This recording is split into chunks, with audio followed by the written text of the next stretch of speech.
ଚଉବସାଳିରେ ତୋ ଚୁହି ଚଳିବ, ତୋ ଦୁଇ ସାଙ୍ଗରେ ତୋ କ୍ରିଷ୍ଣାର ଚୁହି ବି ଚଳିବ। ମୁଁ ତୋର ମା ନୁହଁ, କେହି ନୁହଁ, କିଛି ନୁହଁ। ଖବରଦାର କହିଦଉଛି କୌଣସି ଦିନ ତୋର ମା ବୋଲି ଡାକି ପଡି ମତେ କିଛି କହିବନି। ମୁଁ ତୋର କୌଣସି କଥା ଶୁଣିବିନି। ଯୋଉ ଲୋକ ଛିଡା ହେଇନାହାନ୍ତି ସେଇ ଭିତରେ କେତେ ବଡ କଥାଟା ତୁ ଆଜି ମୋ ଆଗରେ କହିଦେଲୁ।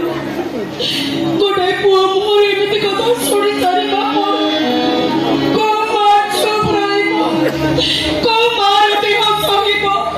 ଏ ସଂସାରରେ ଏମିତି କୋଉ ମା ଅଛି ଧୈର୍ଯ୍ୟ ଧରିବ? ଆଉ ମୋ ଆଗରେ ତୁ ତ ମରିଯିବା କଥା କହିବୁ, ମୁଁ କେମିତି ଧୈର୍ଯ୍ୟ ଧରିବି କହିଲୁ?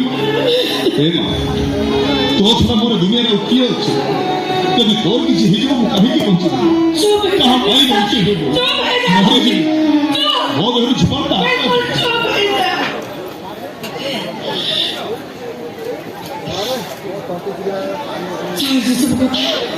हे कृष्णा, କାହିଁକି ମତେ ଖୁସିରେ ଘର ଦୌଡ଼ି ଦୌଡ଼ି ଆସିବାକୁ ଡାକୁଥିଲି? ସେଇ କଥା ଟିକେ କହିବି।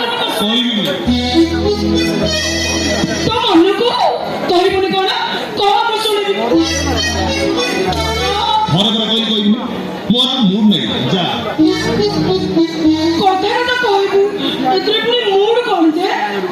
କହୁନୁ।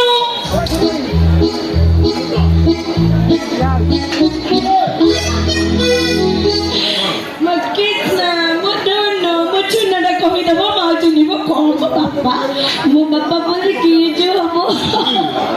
ମୋର ଚାକିରି ହେଇଯାଇଛି ହେଲା। କଣ କହିଲୁ? ଆରେ କଣ କହିଲୁ ତୁ? ମାମା, ତୋ ସ୍ୱପ୍ନ ସତ ହେଇଛି। ଭଗବାନ ତ ଡାକ ଶୁଣିଛନ୍ତି।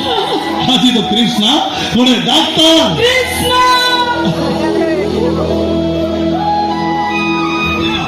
ତୋ ସ୍ୱପ୍ନ ସତ ହେଇଛି ନା? ହେ ଠାକୁରେ, ମୁଁ ଆଜି ଠିକ ବୁଝିପାରୁଛି ତମେ ଏ ଦୁନିଆରେ ଅଛ। ମୁଁ ଆଜି ଠିକ ଅନୁଭବ କରିପାରୁଛି ତାହା ଆଖିର ଲୁହ ତମେ ସହିପାରିବନି। କାନ୍ଦି କାନ୍ଦି ଥକି ପଡିଲା ପରେ ତମେ ଆଜି ମତେ ଖୁସି ହବାକୁ ସୁଯୋଗ ଦେଇଛ।